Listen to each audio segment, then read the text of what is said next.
Assalamualaikum warahmatullahi wabarakatuh. Shalom, Om Swastiastu, Namo Buddhaya, salam kebajikan. Selamat pagi, saya ucapkan kepada Bapak Ibu hadirin sekalian. Selamat datang pada webinar series ke-48 dengan tema Strategi Scorecard in Non-Profit Government and Healthcare Organization yang diselenggarakan oleh KMMB Consulting dan bekerja sama dengan ICMA.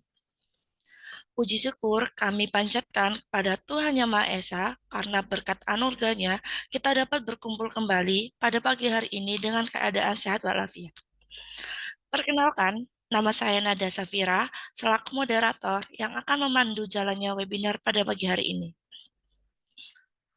Pada webinar sebelumnya telah dibahas mengenai bagaimana cara membangun peta strategi pada perusahaan sektor swasta. Dan pada webinar kali ini akan membahas mengenai scorecard strategi di organisasi nirlaba, pemerintah, dan layanan kesehatan.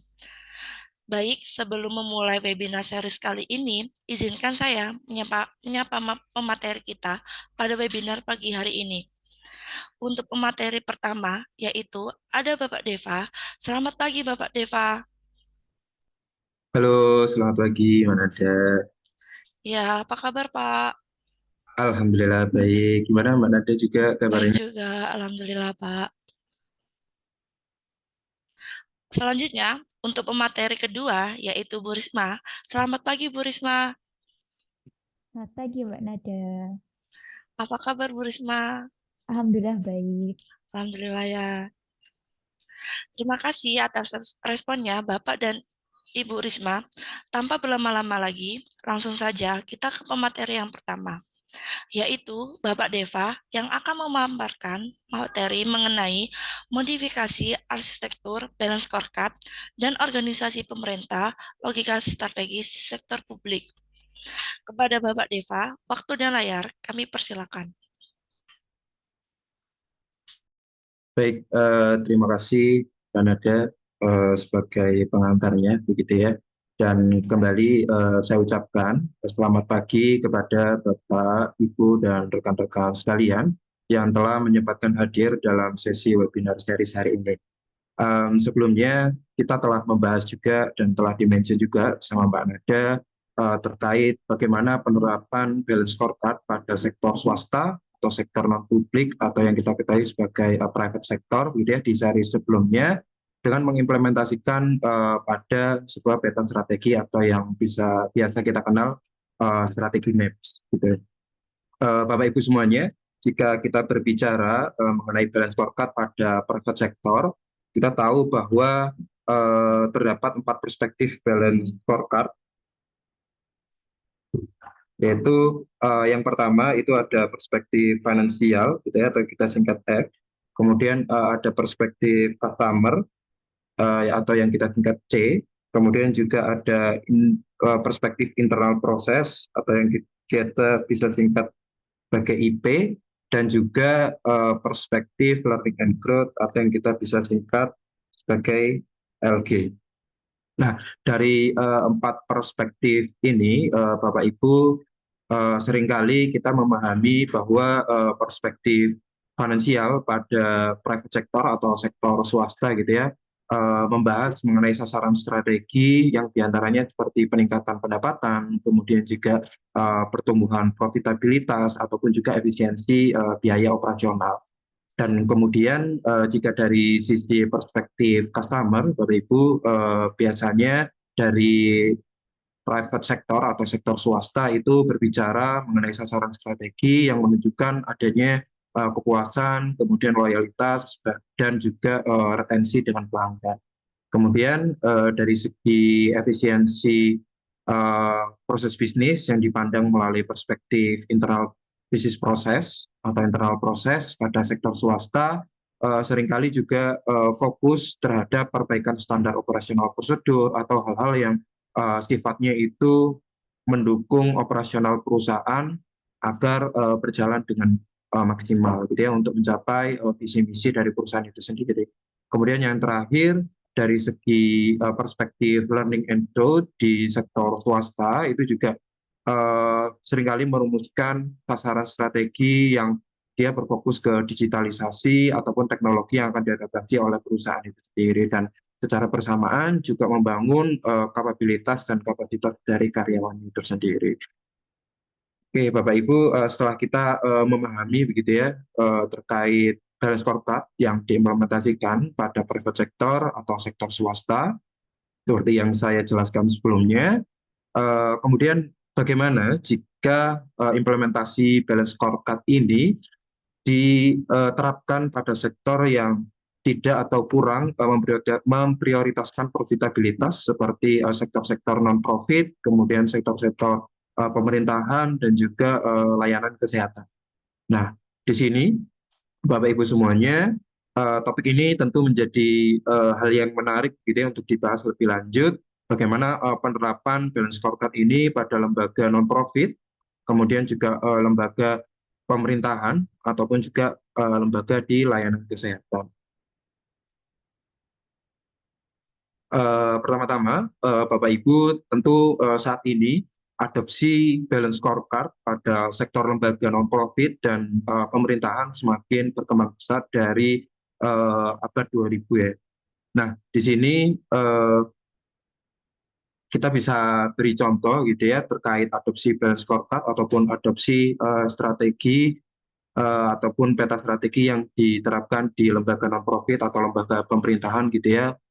Misalkan jika di Indonesia ada dokumen-dokumen rujukan seperti rencana strategis atau yang kita bisa sebut sebagai Renstra, dan juga rencana kerja seperti Renja di pemerintah-pemerintahan terkait atau kementerian-kementerian terkait, di mana hal tersebut menunjukkan bahwa lembaga pemerintahan di Indonesia telah memiliki arah dan tujuan pengembangan yang jelas.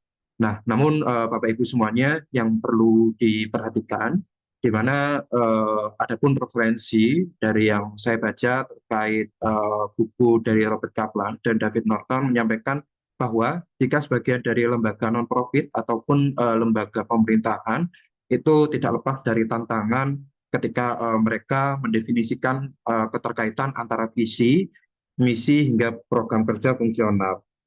Jadi antara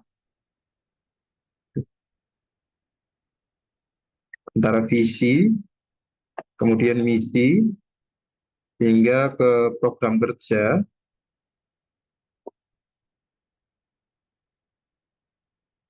itu menjadi tantangan bagi lembaga non-profit ataupun lembaga pemerintahan dari dulu hingga sekarang. Dan hal ini tentunya juga memungkinkan jika program kerja yang dilakukan oleh lembaga non-profit atau lembaga pemerintahan menjadi belum efektif gitu ya, karena kurang selarasnya antara program kerja dengan visi, misi yang mana sifatnya itu jangka panjang. Sehingga hal itu membuat lembaga pemerintahan hanya fokus ke penyelesaian program kerjanya masing-masing, yang dimana juga hanya fokus ke pencapaian KPI masing-masing tanpa mempertimbangkan strategi maupun tujuan secara jangka panjangnya. Hal ini jelas menjadi tantangan ya Bapak Ibu dari lembaga non-profit atau lembaga pemerintahan sendiri untuk menyelaraskan dari segi visi, misi, hingga ke program kerjanya. Kemudian hal yang seharusnya atau dalam aplikasinya pembuatan strategi menggunakan balance scorecard gitu ya, perlu adanya penyelarasan dari visi, misi, hingga strategi yang bersifat fungsional atau yang kita bisa sebut sebagai program kerja Bapak Ibu. Secara singkatnya Bapak Ibu semua, jika kita berbicara mengenai visi begitu ya, kita berbicara mengenai bagaimana harapan dan tujuan dari lembaga non-profit ataupun lembaga pemerintah itu ke depannya. Kemudian dari sisi misi itu kita bisa definisikan.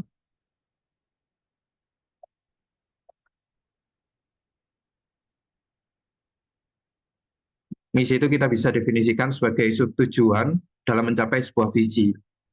Artinya tujuan-tujuan yang ada di dalam visi itu di breakdown atau dipecah kembali untuk dijadikan sebuah misi. Dan jika di instansi atau di lembaga Bapak Ibu sekalian memiliki core value atau nilai-nilai yang dipahami ataupun sebagai pedoman atau prinsip yang dijadikan untuk panduan bekerja, itu bisa menjadi guidance Bapak Ibu untuk menjalankan pekerjaan Bapak Ibu dalam nantinya untuk mendukung ketercapaian lembaga, khususnya di visi dan misi lembaga itu sendiri. Kemudian dari visi, misi, gitu ya, kemudian masuk kepada strategi map. Jadi dari visi adalah rencana besarnya, begitu ya, dan misi masuk ke rencana kecilnya yang telah dibagi untuk mencapai rencana besar. Kemudian untuk dari strategi map sendiri itu mengenai action plan-nya kita mau seperti apa.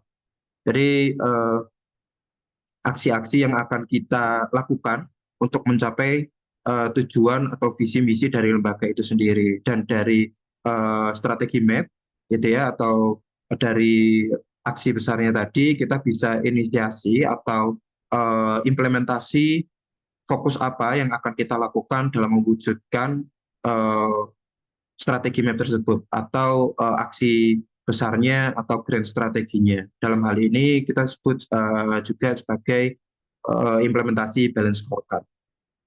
Baik, mungkin untuk mempermudah pemahaman juga, Bapak Ibu, saya akan memberikan contoh sederhana pengaplikasian dari balance scorecard, begitu ya. Misalkan dari sebuah lembaga non-profit, gitu ya, saya ambil contoh mengenai sebuah yayasan pendidikan, gitu ya, di mana sebuah yayasan pendidikan ini memiliki visi mengenai mewujudkan akses pendidikan berkualitas yang merata untuk semua anak Indonesia.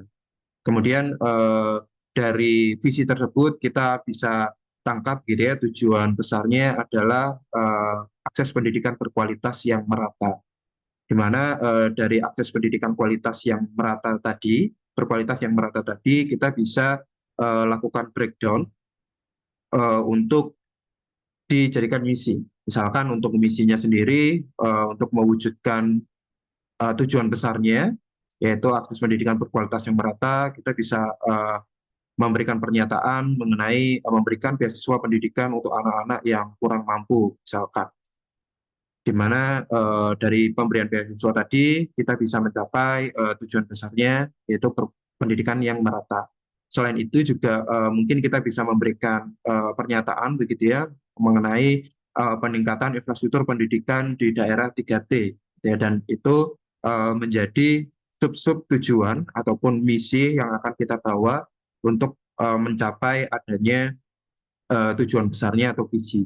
Kemudian jika ada core values, misalkan core values-nya adalah mengenai inklusivitas, di mana melibatkan semua stakeholder dalam bidang pendidikan untuk mendukung adanya pemerataan pendidikan yang berkualitas. Di sisi lain, kita juga bisa aplikasikan sifat-sifat yang integritas begitu ya, di mana sifat-sifat integritas ini mendukung adanya transparansi dan akuntabilitas dalam pengelolaan dana ataupun pengelolaan operasional dari yayasan tersebut, yang mana ujungnya akan bisa membawa ketercapaian sebuah visi. Kemudian dari misi tadi kita bisa tentukan grand strateginya apa atau rencana besarnya itu akan seperti apa, gitu ya. Misalkan dari segi perspektif keuangan, gitu ya, Bapak Ibu, rencana besarnya adalah kita bisa melakukan optimalisasi sumber dana dari donatur masyarakat, gitu ya, atau donatur-donatur yang memberikan dananya kepada yayasan tersebut. Kemudian bisa juga dari grand strateginya itu kita membahas mengenai efisiensi penggunaan biaya operasional, di mana dari dana yang diberikan oleh donatur kita akan gunakan semaksimal mungkin untuk memberikan layanan pendidikan yang lebih merata. Nah, dari rencana besarnya tadi kita bisa lakukan aksi apa atau tindakan apa yang bisa mewujudkan rencana tersebut. Di mana kalau kita lihat dari segi perspektif keuangan gitu ya, di mana untuk optimalisasi sumber dana dari donatur masyarakat, grand strateginya, kita turunkan ke program kerjanya, itu seperti menyusun laporan keuangan yang lebih transparan untuk donatur tentunya agar kita bisa membangun pendanaan yang lebih berkelanjutan, di mana dengan kita memberikan laporan keuangan yang lebih transparan gitu ya, tentunya hal tersebut akan meningkatkan trust atau kepercayaan dari donatur itu sendiri.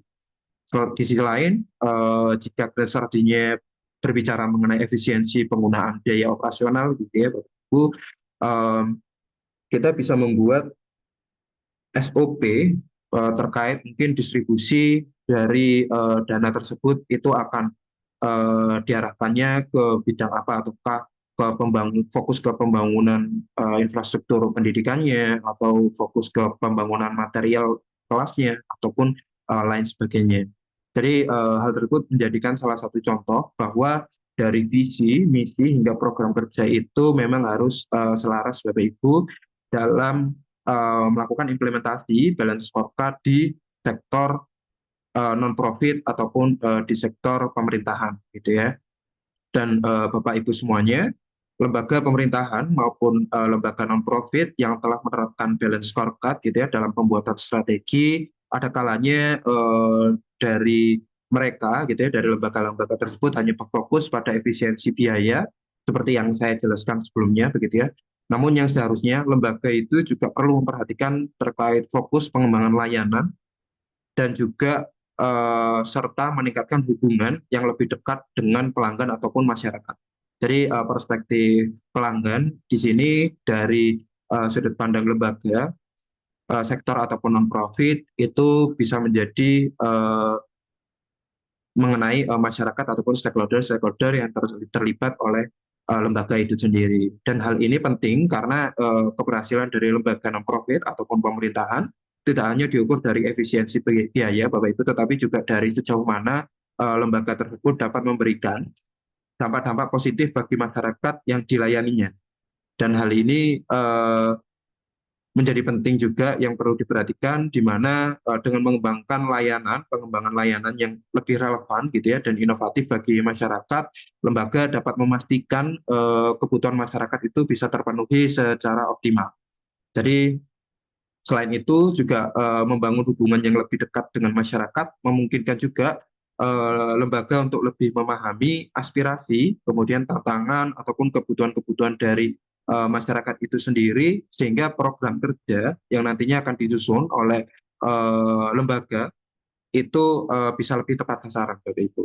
Dan strategi ini tentunya dapat membantu meningkatkan trust dari pelanggan kita atau dari masyarakat, di mana mereka akan memperkuat dukungan dan juga akan menciptakan kolaborasi yang lebih erat yang pada akhirnya dapat meningkatkan keberlanjutan dari lembaga itu sendiri untuk jangka panjang dan untuk mencapai sebuah visi misi juga yang sifatnya tadi jangka panjang, Bapak Ibu. Kemudian misalkan jika kita ambil contoh di masa sekarang gitu ya yang relevan dengan hal tersebut, misalnya lembaga pemerintahan di bidang kesehatan gitu ya Bapak Ibu. Saat ini kita tahu bahwa lembaga kesehatan cukup progresif, di mana lembaga kesehatan juga berupaya untuk mengembangkan layanannya dan meningkatkan hubungan yang lebih dekat dengan masyarakat. Yang pertama terkait pengembangan layanan begitu ya, di mana kita tahu misalkan lembaga kesehatan saat ini sudah mengembangkan layanan berbasis teknologi ataupun aplikasi mobile gitu ya. Misalkan seperti BPJS ada mobile JKN, di mana hal tersebut untuk memudahkan masyarakat mengakses informasi kesehatan, kemudian juga eh, membuat pertemuan dengan dokter di fasilitas kesehatan pemerintah, ataupun juga melaporkan masalah-masalah kesehatan yang ada di lingkungan mereka. Di mana layanan ini dapat meningkatkan efisiensi dan juga memastikan bahwa kebutuhan kesehatan itu terpenuhi, Bapak Ibu. Kemudian di sisi lain, terkait peningkatan hubungan dengan masyarakat, di mana misalkan dari lembaga kesehatan itu melakukan program kunjungan ataupun sosialisasi seperti adanya posyandu keliling ataupun hal yang sifatnya pendekatan kepada masyarakat, di mana hal ini dapat bangun juga kepercayaan dari masyarakat itu sendiri dan meningkatkan partisipasi dari masyarakat dalam program-program kesehatan, Bapak Ibu. semuanya. Dan atau misalkan kita bisa ambil dari lembaga lain gitu ya, atau contohnya lembaga administrasi gitu ya Bapak Ibu, atau yang biasa kita tahu misalkan Samsat gitu ya. Di mana saat ini misalkan dari lembaga administrasi sendiri dari segi pengembangan layanan sudah ada terkait digital proses pelayanan gitu ya, adanya platform digital yang dapat memungkinkan masyarakat membayar pajak kendaraan bermotor, memperpanjang STNK, ataupun mendapatkan informasi-informasi mengenai pajak secara online. Dan ini akan tentunya mengurangi antrian-antrian secara fisik dan dapat meningkatkan efisiensi dari lembaga itu sendiri dalam menjalankan operasionalnya. Kemudian juga misalkan adanya layanan drive-thru ataupun mobil shop-shop keliling seperti yang saat ini kita tahu juga, di mana dengan ini lembaga administrasi ataupun seperti Samsat begitu ya akan bisa lebih mendekatkan kepada masyarakat dan untuk membangun kepercayaan di masyarakat itu sendiri, Bapak Ibu. Kemudian dari sisi untuk peningkatan hubungan juga dengan masyarakat, dari lembaga administrasi mungkin bisa membuka layanan pengaduan gitu ya, semisal ada hal-hal yang dirasa oleh masyarakat itu kurang sesuai ataupun hal-hal yang bisa dievaluasi dari kinerja lembaga itu sendiri, seperti membuka sosial media atau hotline atau kotak saran yang dapat memungkinkan masyarakat itu memberikan ataupun menyampaikan keluhannya terkait layanan yang diberikan oleh lembaga itu sendiri. Kurang lebih seperti itu ya Bapak Ibu, contoh mengenai penerapan balance scorecard yang tidak hanya fokus kepada efisiensi biaya, begitu ya, tetapi juga fokus ke pengembangan layanan dan juga peningkatan hubungan dengan pelanggan di lembaga non-profit ataupun lembaga pemerintahan. Kemudian Bapak Ibu sekalian, di balik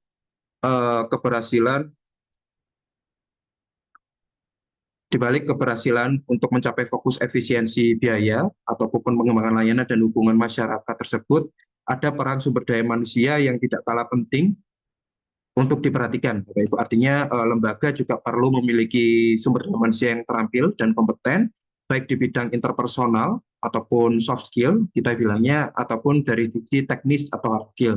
Misalnya dalam konteks lembaga non-profit atau lembaga pemerintahan, sumber daya manusia itu perlu mempunyai keahlian ataupun keterampilan soft skill yang yaitu salah satu contohnya komunikasi efektif gitu ya Bapak Ibu, agar ketika melayani masyarakat mereka dapat memberikan informasi secara jelas, terstruktur, kemudian juga mereka bisa menjawab pertanyaan-pertanyaan dari masyarakat, menangani keluhan-keluhan dengan sopan dan juga mengedepankan sebuah empati. Di mana di sisi lain SDM juga perlu memiliki keterampilan teknis seperti pemahaman proses administrasi yang menyeluruh agar dapat memberikan layanan yang cepat dan tepat kepada masyarakat. Jadi fokus-fokus tersebut jika dikolaborasikan oleh lembaga pemerintahan ataupun lembaga non-profit, maka hal tersebut akan mendorong kinerja yang lebih baik dari lembaga tersebut untuk mencapai sebuah visi dan misinya, Bapak Ibu.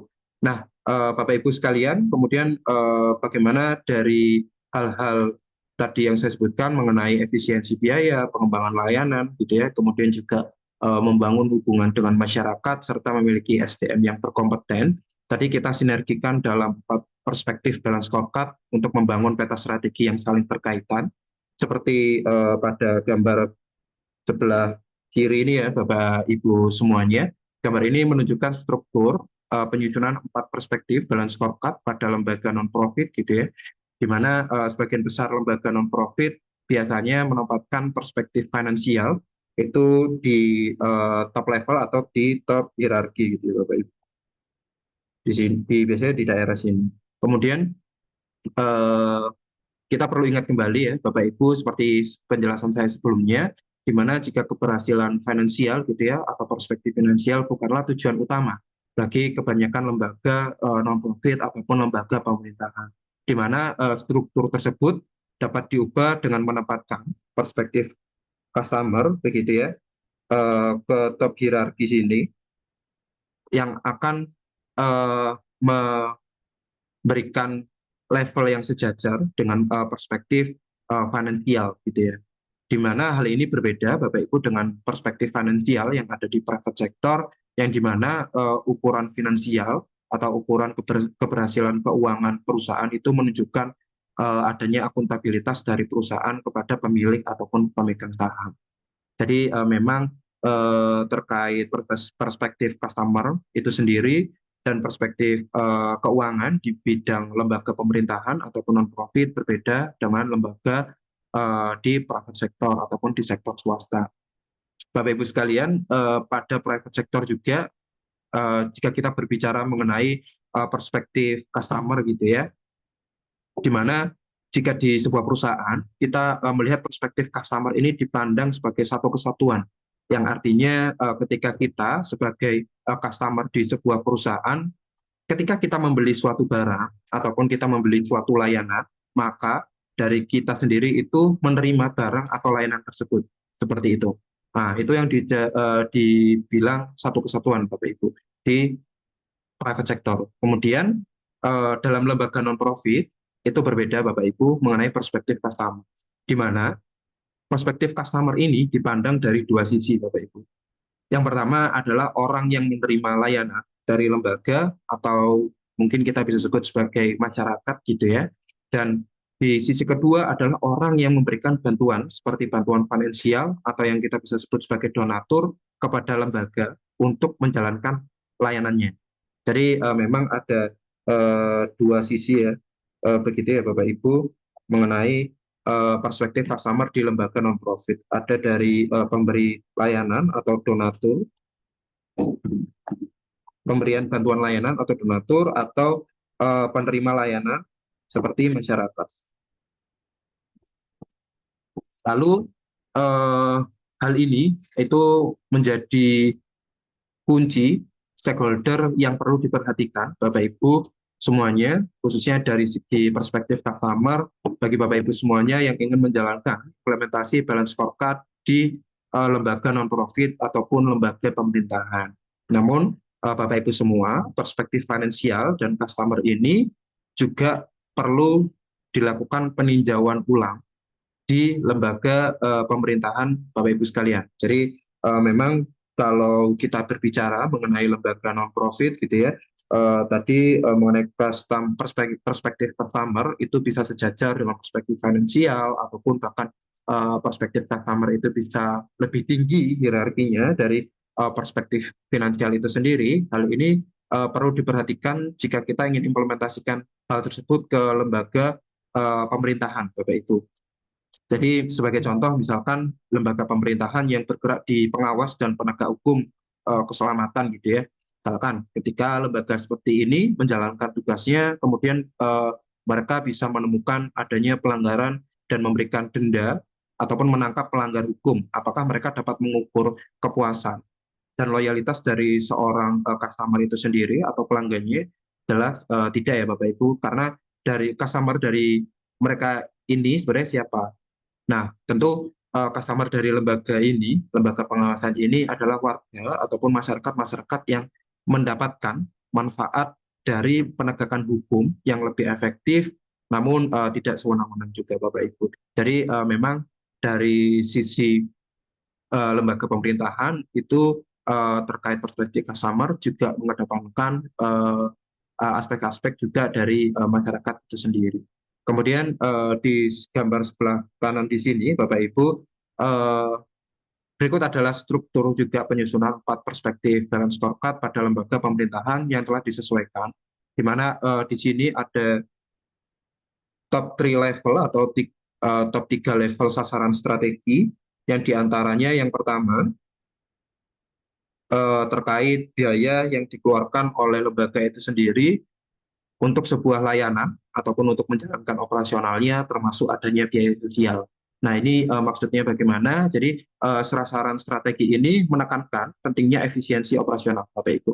Jadi biaya yang diukur itu mencakup terkait pengeluaran lembaga serta biaya sosial yang ditanggung oleh masyarakat harusnya. Misalkan sebagai contoh gitu ya, lembaga pemerintah di bidang perhubungan dan transportasi yang memiliki program pembangunan transportasi umum gitu ya Bapak Ibu.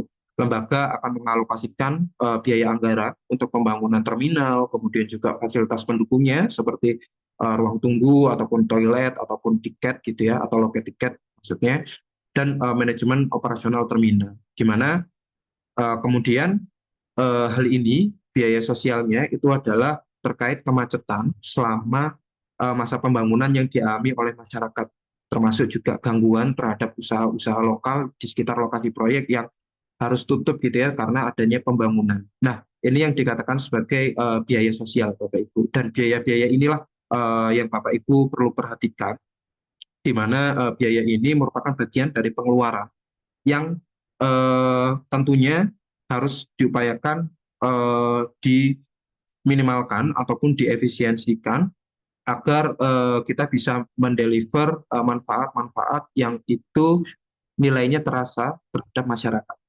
Kemudian yang kedua, Bapak Ibu semuanya, ketika kita berbicara begitu ya mengenai perspektif yang ada di lembaga pemerintahan ini, sasaran strategi kedua ini adalah nilai atau manfaat apa dari layanan lembaga atau lembaga tersebut yang membawa dampak positif kepada masyarakat. Jadi memang dari layanan yang kita berikan itu, Bapak Ibu, bagaimana layanan ini bisa memberikan dampak positif kepada masyarakat. Jadi strategi ini lebih ke mengidentifikasi manfaat yang diterima oleh masyarakat dari kegiatan-kegiatan atau program kerja yang dilakukan oleh lembaga itu sendiri.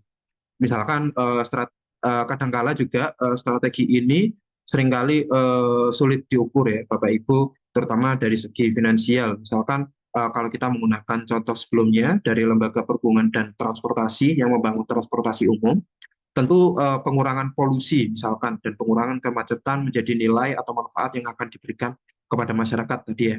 Lalu bagaimana kita bisa mengukurnya ya Bapak Ibu? Misalkan kita bisa mengukurnya dari segi indikator kuantitatif yang dapat mewakili atau merepresentasi nilai yang akan kita berikan kepada masyarakat itu sendiri. Misalkan jika kita berbicara mengenai pengurangan polusi gitu ya, ketika nanti transportasi umumnya telah jadi, maka kita bisa mengukur mungkin tingkat kepadatan polusi udara di daerah tersebut yang telah dibangun transportasi umum. Atau misalkan kalau kita berbicara terkait pengurangan kemacetan ketika dibangunnya eh, proyek tersebut gitu ya, atau dibangunnya transportasi umum, atau ketika telah selesai transportasi umumnya, kita bisa mengukur terkait waktu mobilitas dari transportasi yang ada di daerah tersebut, Bapak Ibu. Nah, selain dari biaya yang perlu ditanggung oleh lembaga, kemudian juga manfaat yang harus diberikan oleh lembaga, lembaga juga perlu, Bapak Ibu, yang ketiga di sini mendapatkan dukungan, khususnya dana atau ya pendanaan seperti lembaga keuangan gitu ya, di mana strategi ini penting juga untuk menjalankan operasional lembaga pemerintahan dan memerlukan juga adanya dukungan pendanaan yang berkelanjutan. Jadi dari biaya yang telah dikeluarkan tadi untuk menjalankan lembaga operasional, dari pihak lembaga itu juga perlu mencari pendanaan yang lebih berkelanjutan agar program kerja yang telah direncanakan gitu ya bisa berjalan tanpa adanya hambatan biaya. Kemudian sebagai contoh misalkan lembaga perhubungan yang tadi kita bahas gitu ya, yang proyek pembangunan transportasi umumnya didanai oleh anggaran negara gitu ya. Misalkan ya di mana anggaran negara ini mungkin sebagian besar saat ini diperoleh dari pemungutan pajak masyarakat. Artinya lembaga perhubungan ini juga harus berusaha untuk memenuhi tujuan masyarakat itu sendiri. Semisal jika kita melakukan pembangunan transportasi umum pada suatu daerah, kita bisa memastikan lokasi pembangunan tersebut di tempat strategis untuk meminimalkan adanya gangguan kemacetan, gitu ya, agar kita tidak mengurangi nilai ataupun manfaat yang kita berikan kepada masyarakat.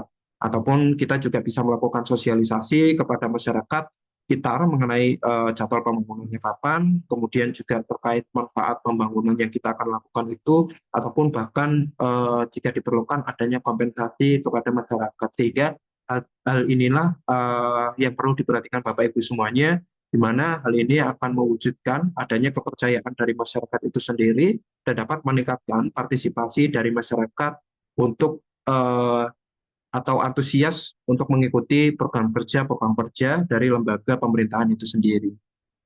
Dan dengan demikian, Bapak Ibu, lembaga pemerintahan mungkin memiliki 3 sasaran strategi utama begitu ya, setelah kita bahas sebelumnya yang harus dipenuhi untuk menjalankan sebuah misinya. Sehingga dari tiga sasaran strategi ini tentu akan mendorong untuk ketercapaian sebuah misi yang telah ditetapkan oleh lembaga itu sendiri.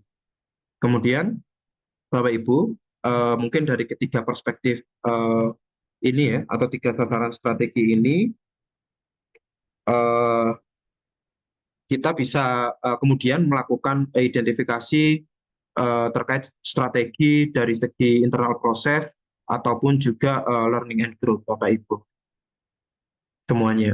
Kemudian, next slide.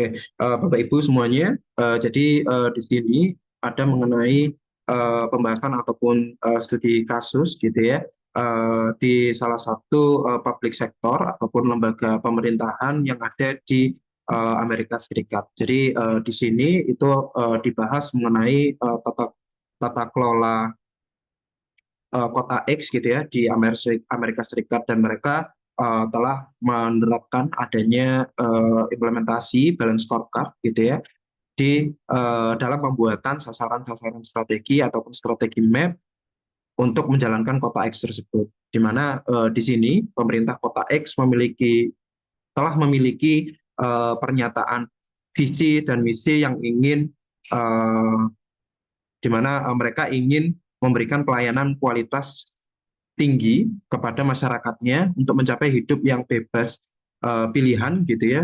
Kemudian juga pekerjaan yang bebas juga, kemudian kegiatan luang lainnya. Artinya di sini kota X, pemerintah kota X menginginkan masyarakatnya itu bebas mau seperti apa terkait pilihan hidupnya, kemudian pilihan pekerjaannya, dan juga pilihan kegiatan-kegiatan lainnya.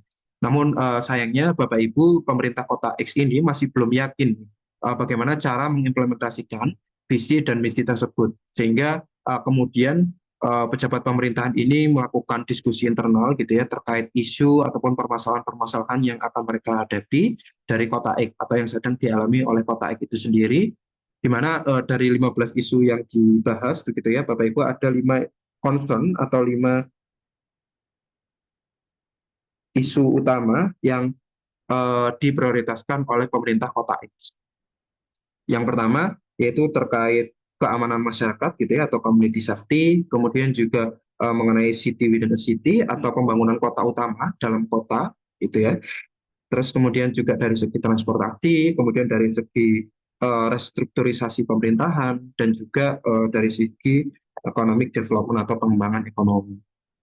Nah, untuk melaksanakan 5 ini ya Bapak Ibu, untuk melaksanakan 5 isu ataupun challenge yang dihadapi oleh pemerintah X ini secara efektif, gitu ya, untuk mendalami terkait pemecahan masalahnya, pejabat pemerintahan di kota X ini menerjemahkan dari 5 isu tersebut menjadi tataran strategis dalam balance scorecard, di mana di sini ada terkait customer perspektif, kemudian ada financial perspektif, ada internal perspektif, dan learning and growth perspektif, Bapak Ibu semuanya. Dan mereka memutuskan bahwa pemerintah Kota X memutuskan bahwa mereka menempatkan perspektif customer ataupun masyarakat itu di top level atau di top hierarki di atas financial perspektif, Bapak Ibu. Dan mereka menetapkan adanya 7 sasaran kepada masyarakat itu sendiri yang akan mereka jadikan sasaran strategi. Seperti kalau kita lihat di sini ada 2 sasaran yang mereka fokus ke keamanan masyarakat seperti pengurangan tindak kriminal, kemudian juga meningkatkan persepsi keamanan uh, dari kota X itu sendiri. Kemudian juga jika kita lihat ada mengenai penguatan lingkungan yang ada di sebuah kota, di kota X itu sendiri, kemudian juga peningkatan mengenai service delivery dan maintain competitive tax rate, yang dimana itu akan menuju ke restrukturisasi pemerintahan. Kemudian jika kita lihat juga terkait promote economic opportunity, itu menjadi bagian dari pengembangan ekonomi. Nah, dari 7 sasaran pelanggan ini, Bapak Ibu semuanya, perlu adanya peningkatan juga dari segi finansial gitu ya, dan juga internal proses dan serta learning and growth. Di mana keempat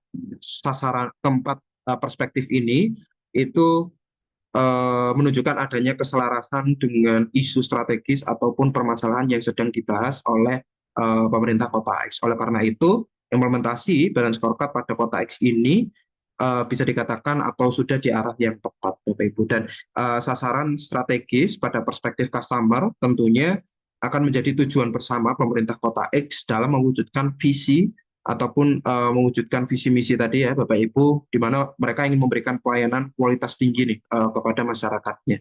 Dan dari segi atau dari sisi finansial perspektif Bapak Ibu semuanya, perspektif ini menjadi sasaran strategi pendukung yang artinya Bapak Ibu semuanya dalam mencapai visi misinya, Kota X mengukur keberhasilannya dalam memberikan layanan secara maksimal, khususnya dari segi manfaat bagi masyarakat, kemudian atau secure funding atau service partner ini ya, kemudian juga memberikan ataupun menjalin kemitraan eksternal untuk mendapatkan pendanaan kepada layanan yang akan diberikan oleh pemerintah Kota X, kemudian juga menjaga terkait basis pajaknya dari kota itu sendiri dan kredit yang kuat untuk dapat mempermudah pendanaan, memperoleh pendanaan yang nantinya akan menuju atau mendorong pada pelaksanaan program kerja yang lebih efektif, begitu ya. Dan kemudian kalau kita bahas mengenai perspektif internal proses, Bapak Ibu semuanya, untuk mendorong Kota X agar mencapai visi misinya, gitu ya, perspektif internal proses mengubah dan meningkatkan bagaimana mereka dapat memberikan layanannya kepada masyarakat, gitu ya. Yang pertama mungkin bisa melakukan kemitraan dengan masyarakat ataupun pendekatan kepada masyarakat itu sendiri. Kemudian di sisi lain, gitu ya, kalau kita berbicara mengenai learning and growth perspektif dari pemerintah Kota X tentunya juga perlu memperbarui teknologi serta melatih ataupun meningkatkan keterampilan karyawannya untuk terus melakukan perbaikan, Bapak Ibu.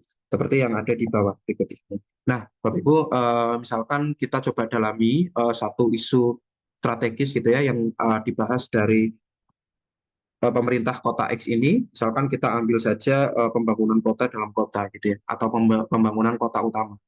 Jadi misalkan dari pembangunan kota utama ini, kita bisa ambil customer perspektif ataupun sasaran strategi di customer perspektif, misalkan terkait penguatan lingkungan yang ada, di mana sasaran strategi ini menjadikan Kota X ataupun pemerintah Kota X sebagai kota di mana masyarakatnya di semua lingkungan dapat menikmati keamanan yang lebih pribadi, kemudian juga perumahan yang lebih layak dan terjangkau, kemudian juga pekerjaan yang baik, infrastruktur memadai, akses mudah ke pusat perbelanjaan, serta fasilitas pendidikan ataupun hiburan. Lalu jika kita lihat dari sisi financial perspektif gitu ya, apa yang sasaran strategi apa yang bisa untuk mendorong terkait penguatan lingkungan itu sendiri, Bapak Ibu. Misalkan kita bisa melakukan uh, kemitraan gitu ya dengan lembaga pendanaan swasta ataupun pemerintahan lainnya untuk mewujudkan keberlanjutan operasional dari pemerintah Kota X itu sendiri, dan juga meningkatkan efektivitas penggunaan sumber daya dari pemerintah Kota X itu sendiri. Selain itu, mungkin mereka bisa meningkatkan terkait basis pajak mereka dengan membangun ekosistem bisnis baru dan mempertahankan bisnis yang sudah ada di area pusat perbelanjaan ataupun pusat-pusat yang menjadi komersil dari Kota X itu sendiri. Kemudian setelah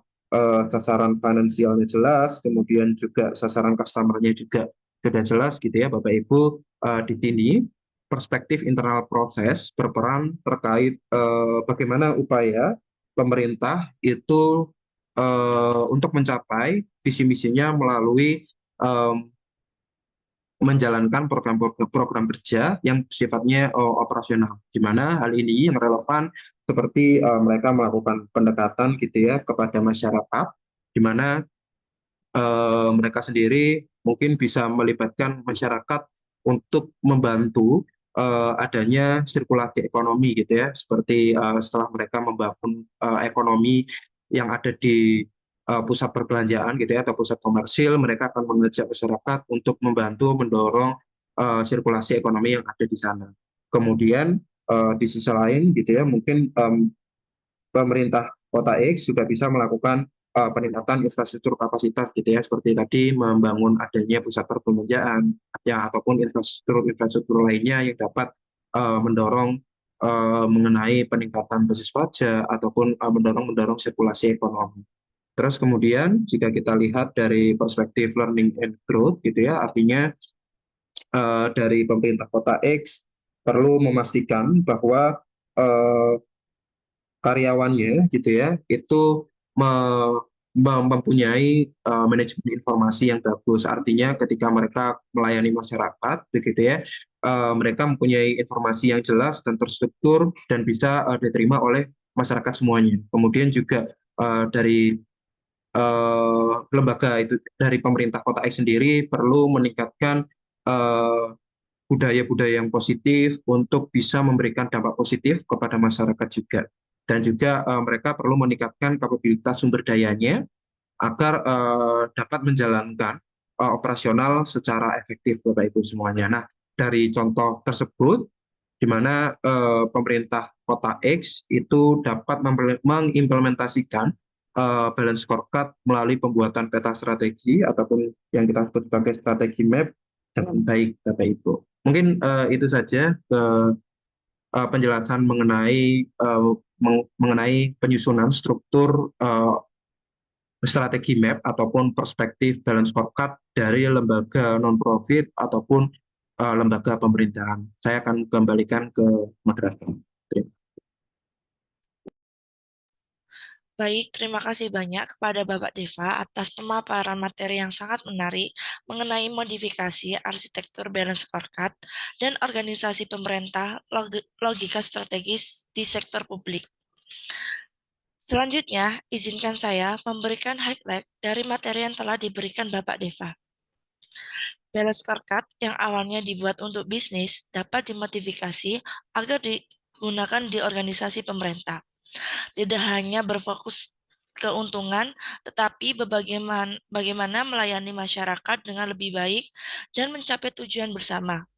Dengan menambahkan elemen seperti kepentingan masyarakat, keberlanjutan, dan tata kelola yang baik, balance scorecard membantu pemerintah bekerja lebih terarah, transparan, dan efektif dalam memberikan manfaat yang nyata bagi publik. Baik, sebelum melanjutkan ke pemateri berikutnya, mari kita break sejenak untuk menyegarkan pikiran kita kembali.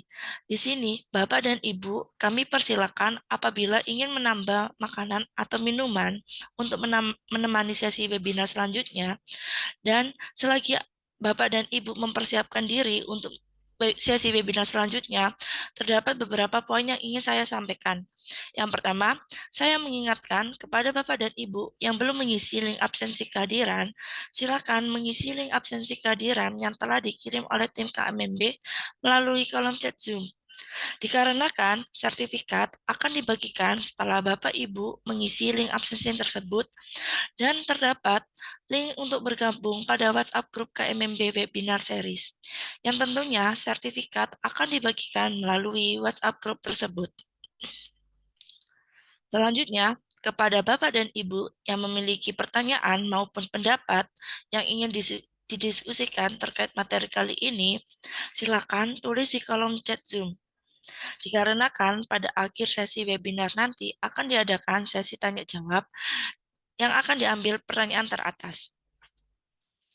Bagi Bapak dan Ibu yang ingin mengikuti webinar series selanjutnya, kami persilakan registrasi pada webinar series yang ke-48 dengan tema Creating Business Unit Sinergi yang akan dimoderatori oleh Bapak Alex Davidson dan pemateri oleh Bapak Muhammad Badawi dan Bapak Ridho Robani.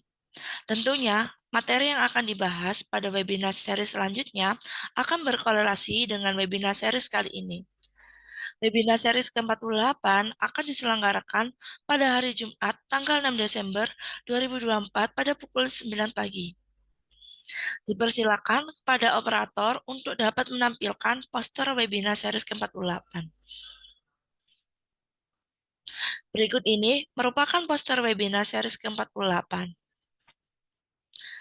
Bagi Bapak dan Ibu yang tertarik ingin mengikuti secara langsung serangkaian webinar series yang diselenggarakan oleh kami persilakan kepada Bapak dan Ibu untuk registrasi pada link yang telah disediakan oleh tim kami. Dipersilakan kepada operator untuk menampilkan poster rangkaian webinar series KMMB.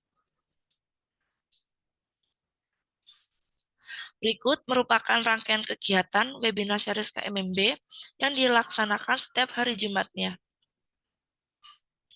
Jangan khawatir bagi Bapak dan Ibu yang tidak mengikuti webinar series sebelumnya, kami memiliki berbagai sosial media yang berisi informasi maupun materi yang dibahas pada webinar series. Kami persilakan kepada Bapak dan Ibu untuk memfollow dan mensubscribe akun sosial media kami, yaitu Instagram dengan username @kmb_consulting dan TikTok kami dengan username @kmb_consulting. Sedangkan channel YouTube kami yaitu KMMB Consulting dan website kami kmb.co.id. Demikian poin-poin yang dapat saya sampaikan. Langsung saja kita beranjak ke materi selanjutnya yang akan disampaikan oleh Bu Risma mengenai balance scorecard dalam organisasi nirlaba dan balance scorecard di sektor perawatan kesehatan. Baik, tanpa berlama-lama, kepada Bu Risma, waktu dan layar kami persilakan. Ya, baik. Terima kasih Mbak Nada atas Sama-sama. waktunya. Ya, Suara saya terdengar jelas? sudah Ibu Risma. Oke, baik. Jadi mungkin saya sapa lagi ya. Selamat pagi Bapak Ibu sekalian. Bertemu lagi dengan saya Risma Lia yang hari ini kebetulan menjadi speaker lagi pada webinar series KMMB pada setiap hari Jumat. Baik. Jadi pada slide kali ini akan membahas terkait balance scorecard pada organisasi non-profit atau organisasi nirlaba. Nah, contoh yang kami gunakan adalah dari United Way of Southeastern New England atau mungkin kita singkat UCNI. Nah, jadi UCNI ini adalah organisasi nirlaba yang mengimplementasikan balance scorecard untuk meningkatkan perencanaan strategis dan pengelolaan operasional perusahaan. Sebagai informasi awal, jadi UCNI ini adalah organisasi pertama yang mengembangkan balance scorecard pada organisasi non-profit yang bertujuan dalam menyelaraskan visi, misi, dan proses internal perusahaan dengan harapan pemangku kepentingan yakni pendonor, relawan, dan komunitas yang mereka layani ini terpenuhi ekspektasinya. Baik, jadi pada saat itu CEO dari UCNI ini atau Dok SB melihat tantangan dalam perencanaan organisasinya. Jadi beliau ini menyadari bahwa ada proses yang tidak cukup terintegrasi pada perusahaan. Perencanaannya itu terpisah dan tidak terkoordinasi sehingga menyebabkan ketidakseimbangan antara strategi dan implementasi yang dilakukan perusahaan. Nah, oleh karena itu, CEO UCNI ini menggunakan balance scorecard sebagai solusi untuk menghubungkan dari titik-titik tersebut, dari strategi dan implementasi yang terpisah tersebut. Nah, salah satu tantangan terbesar adalah menentukan siapa sebenarnya pelanggan dari UCNI dan apa yang membuat pelanggan itu puas.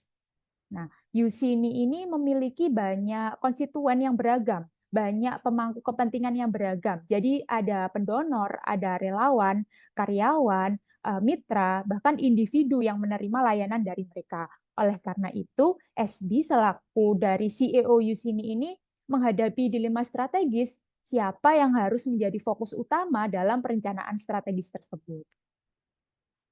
Lalu CEO Yusini itu memberikan 3 pilihan strategis, menemukan 3 pilihan strategis yang dapat diambil. Yang pertama ini adalah berfokus pada pendonor. Jadi fokus pada kepuasan pendonor ini akan memastikan bahwa pendonor tetap mendukung dan memberikan kontribusi bagi perusahaan.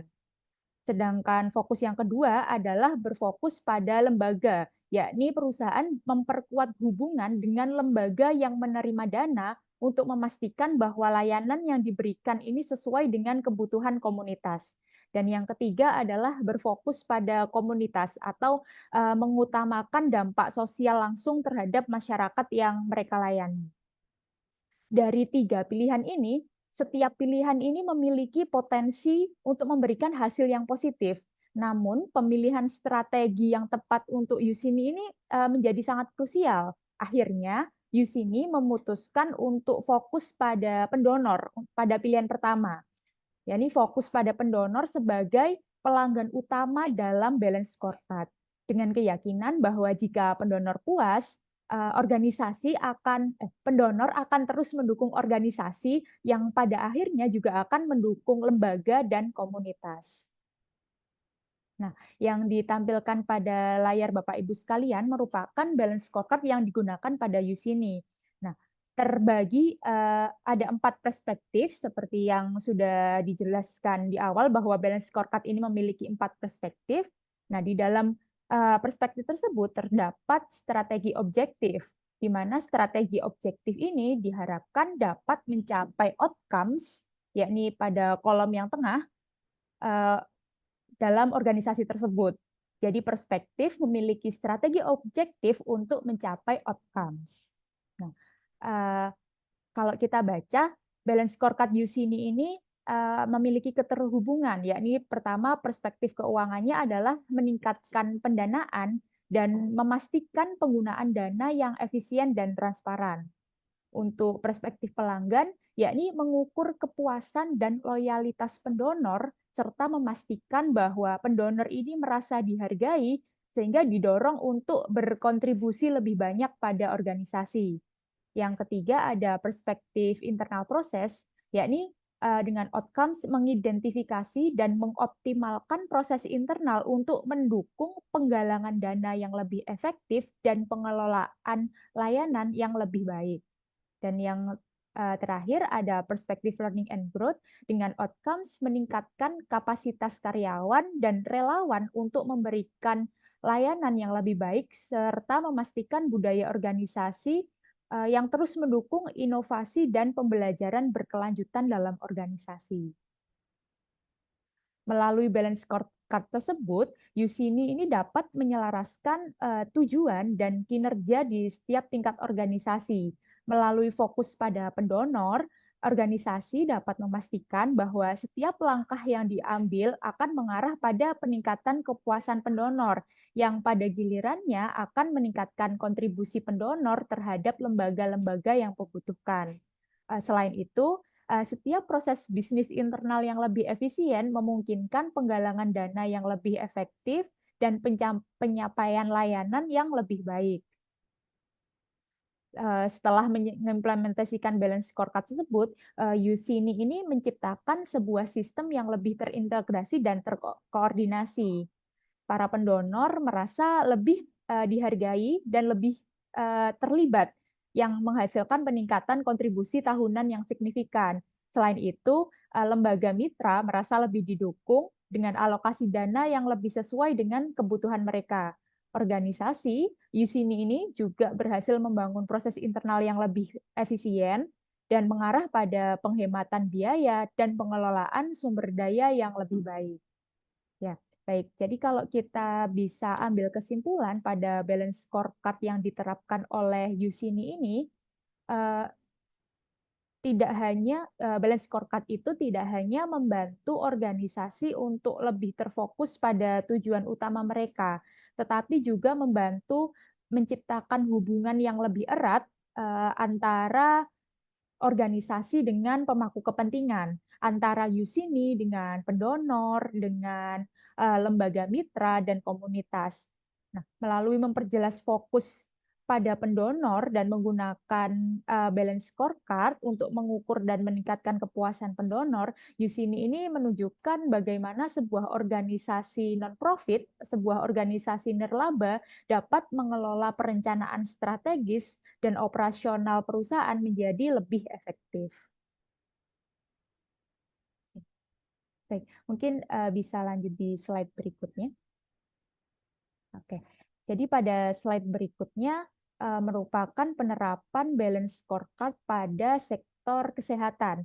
Contoh yang kami gunakan pada slide ini adalah rumah sakit anak DUK.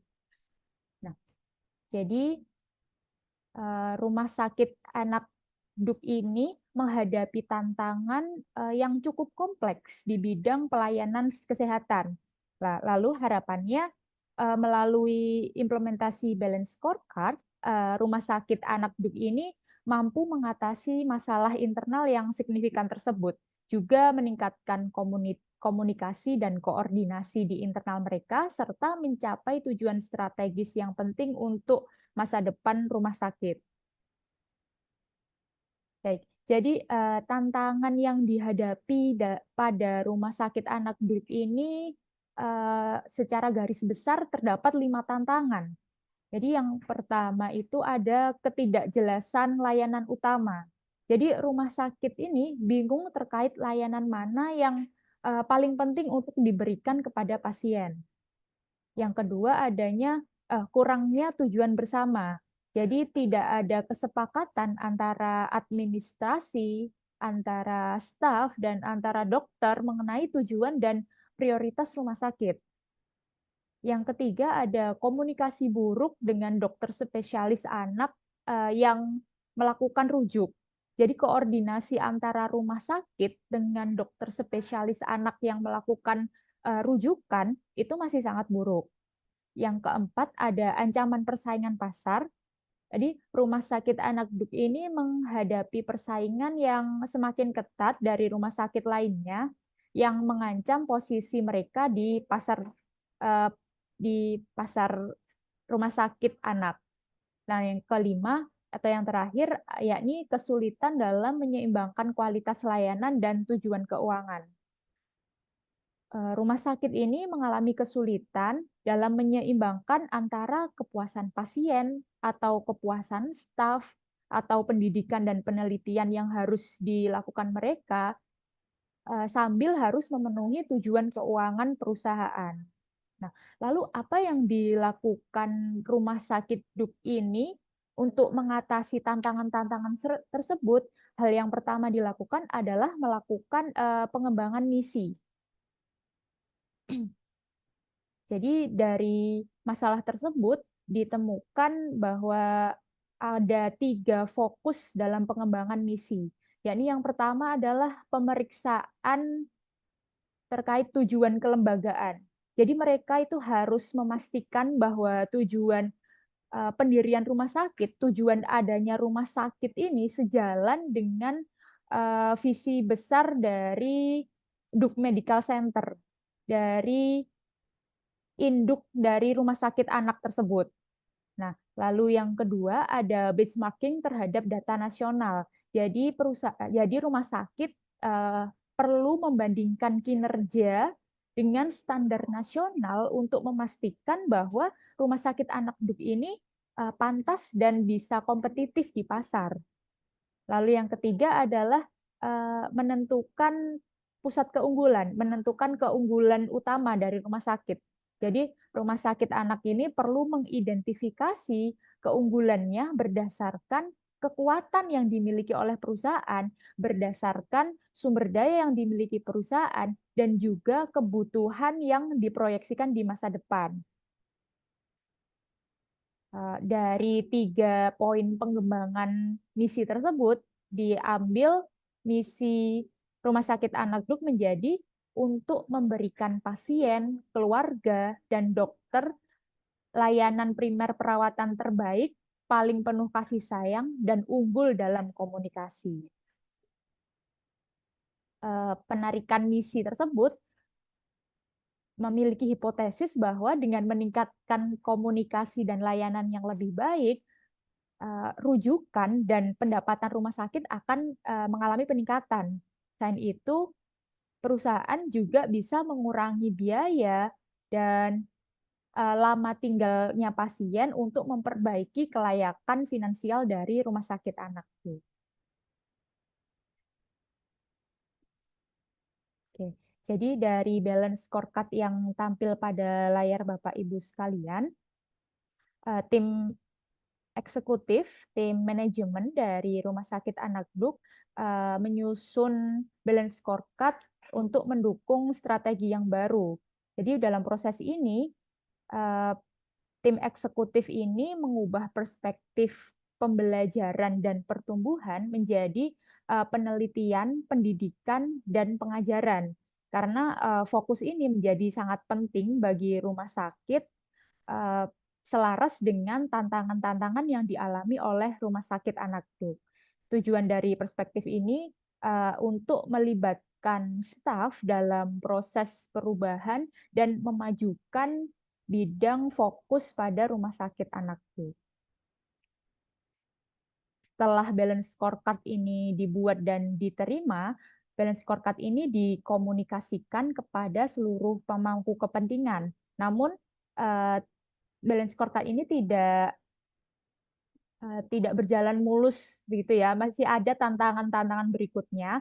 Nah, tantangan berikutnya ini adalah bentuk implementasinya. Jadi ada ide-ide lain, ide-ide yang muncul dalam implementasi tersebut, yakni ide untuk meningkatkan kepuasan pelanggan yang dibagi berdasarkan 2 dimensi. Yang pertama itu ada terkait upaya yang terlibat, jadi usaha yang harus dilakukan terkait waktu dan uang. Dan yang kedua ada potensi dampak terhadap kepuasan pelanggan. Jadi dari 2 dimensi tersebut menjadi prioritas yang diberikan kepada organisasi yang harus dilakukan oleh organisasi untuk mencapai tujuan yang diharapkan untuk menangani tantangan-tantangan yang sudah dialami dari rumah sakit Bruk di awal tadi.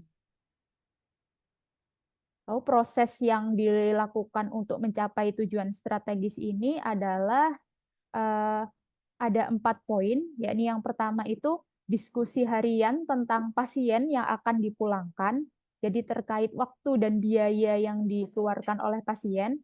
Penyedia layanan ini atau organisasi Rumah Sakit Anak Bruk ini mengadakan pertemuan setiap hari untuk membahas pasien yang akan dipulangkan. Jadi memastikan perawatan yang tepat sebelum pasien pulang. Lalu juga melakukan edukasi keluarga. Keluarga ini akan diberikan pendidikan tentang perawatan pasien sebelum mereka dipulangkan untuk memastikan kelanjutan perawatan yang tepat di rumah. Juga berikutnya ada informasi untuk dokter layanan primer. Jadi dokter layanan primer ini juga diberi informasi tentang perawatan rawat inap pasien dan pengobatan yang direkomendasikan setelah mereka pulang, setelah pasien pulang, sehingga memperkuat koordinasi dan perawatan berlanjutan. Dan yang terakhir adalah pemberian statistik kepada dokter.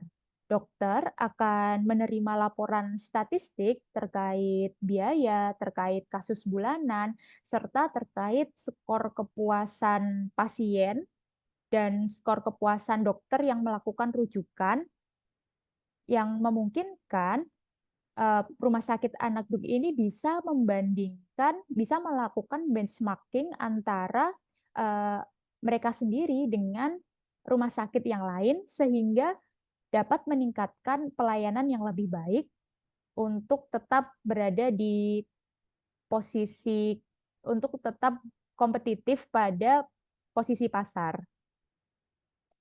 Lalu hasil yang dicapai dari pelaksanaan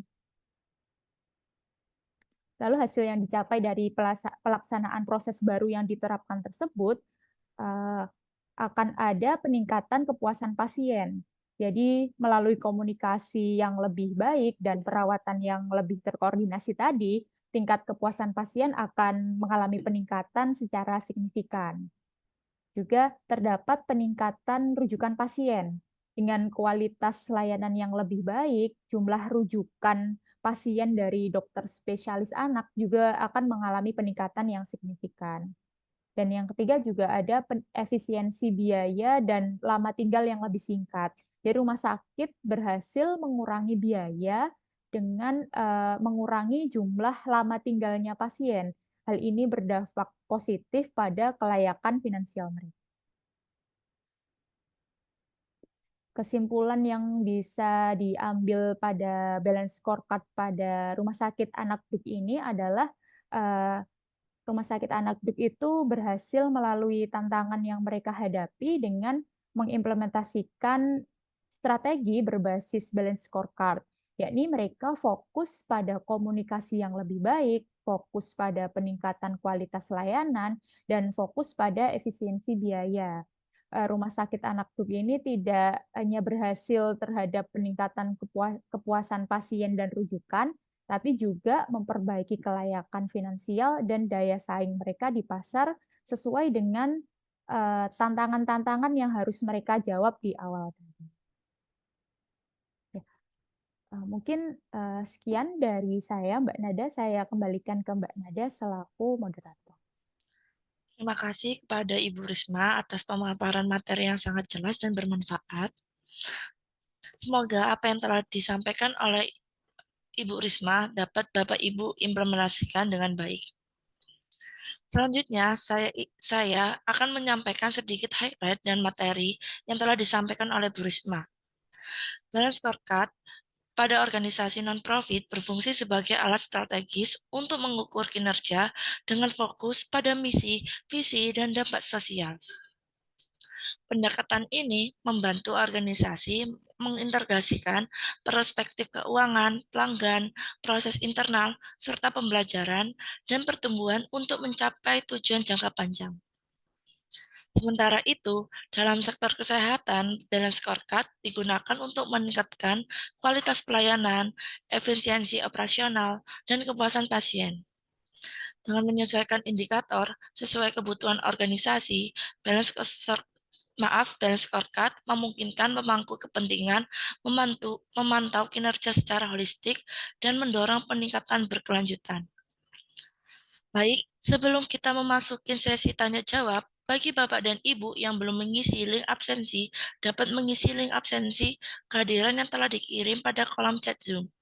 Dikarenakan sertifikat akan dibagikan setelah Bapak dan Ibu mengisi link absensi tersebut.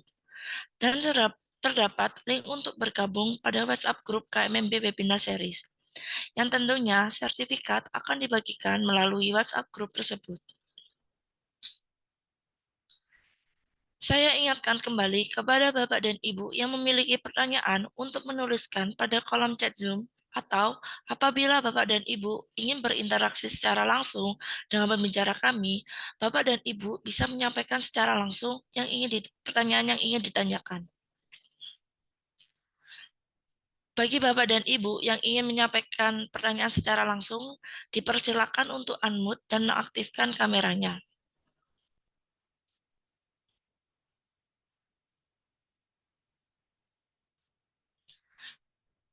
Baik, di sini ada pertanyaan dari Ibu Erina Tama. Saya akan membacakan bagaimana pendekatan balance scorecard dapat diadaptasi untuk menangkap tujuan non-finansial dalam organisasi nirlaba, pemerintah, dan kesehatan, terutama ketika keberhasilan tidak dapat diukur secara langsung dengan indikator keuangan.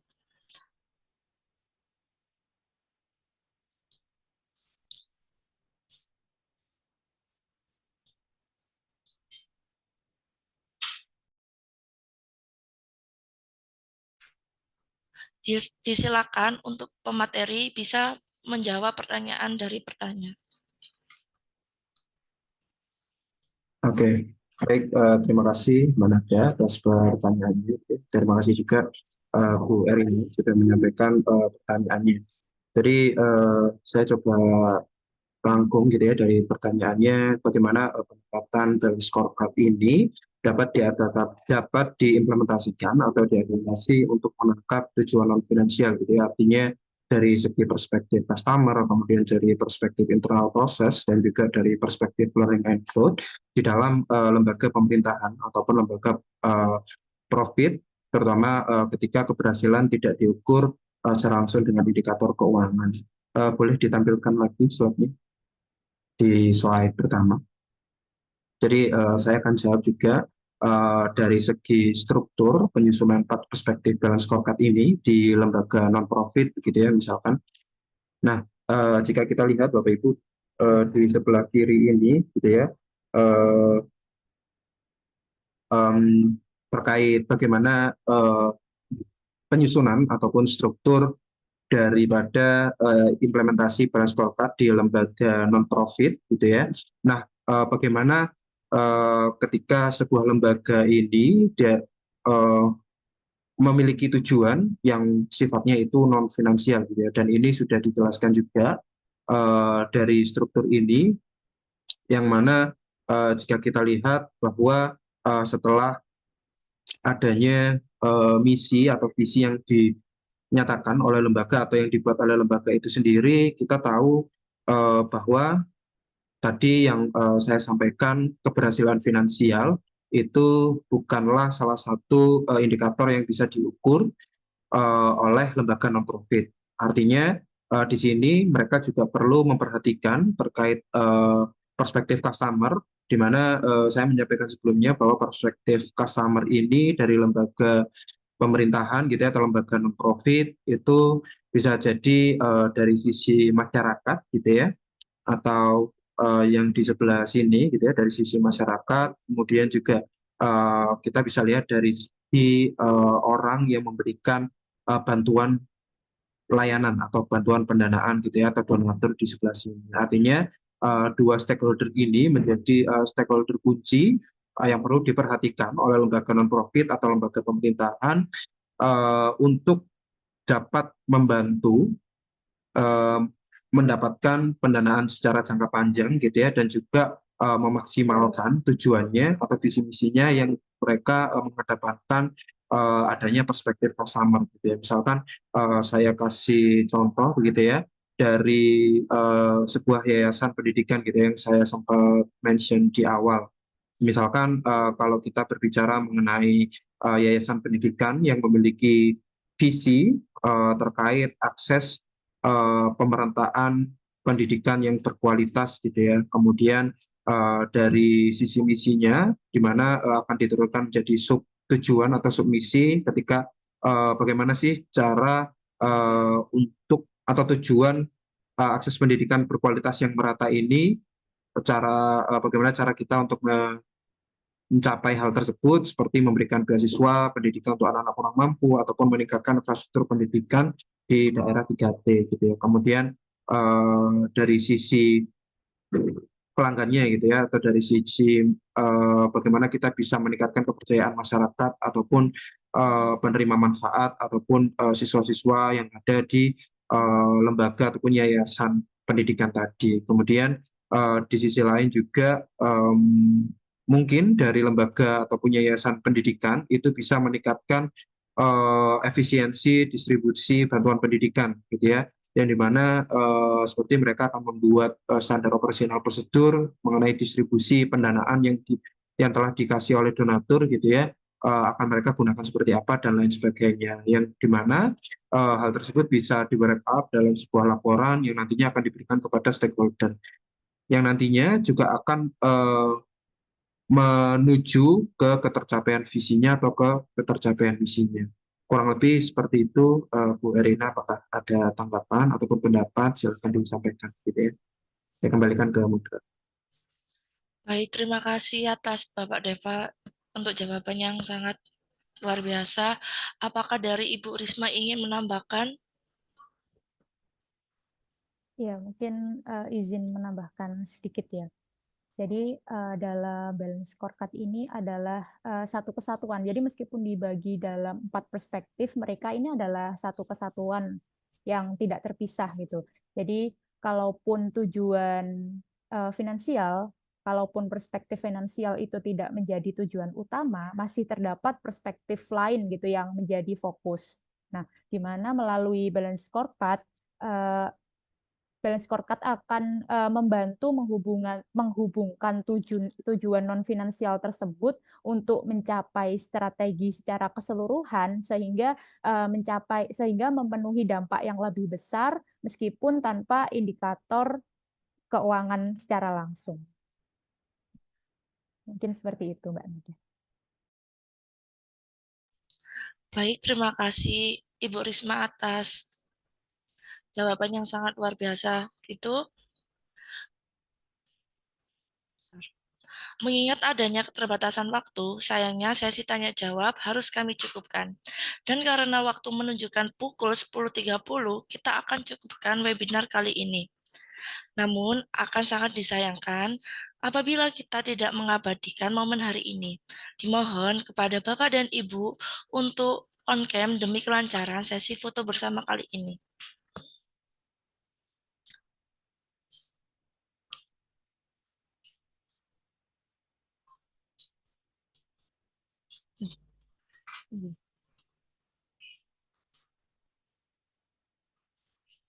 Lanjut.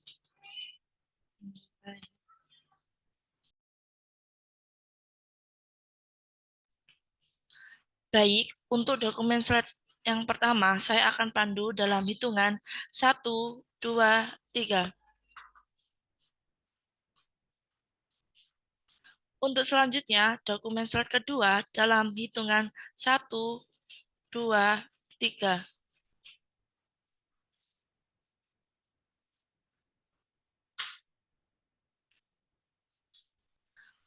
Dan untuk slide yang ketiga, saya pandu dalam hitungan 1, 2, 3.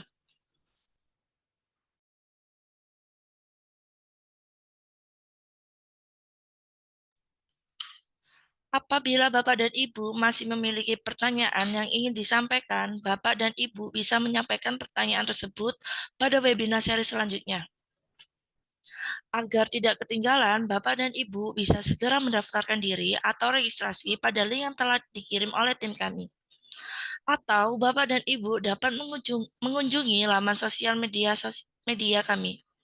Sekali lagi, kami mengingatkan kepada Bapak dan Ibu untuk mengisi link absensi kehadiran dikarenakan sertifikat akan dibagikan setelah Bapak dan Ibu mengisi link absensi tersebut. Dan terdapat link untuk bergabung pada WhatsApp grup KMMB Webinar Series yang tentunya sertifikat akan dibagikan melalui WhatsApp grup tersebut. Terima kasih kepada tim yang bertugas dan saya ucapkan terima kasih kepada Bapak Deva dan Ibu Risma yang telah berkenan untuk menyampaikan materi dan berdiskusi pada webinar kali ini. Dan saya ucapkan terima kasih kepada Bapak dan Ibu yang telah mengikuti webinar kami dari awal hingga akhir. Semoga dari ilmu yang telah disampaikan dapat bermanfaat untuk Bapak dan Ibu sekalian. Saya, Nada Safira, selaku moderator pada webinar series kali ini, pamit undur diri dan sampai jumpa pada webinar series selanjutnya.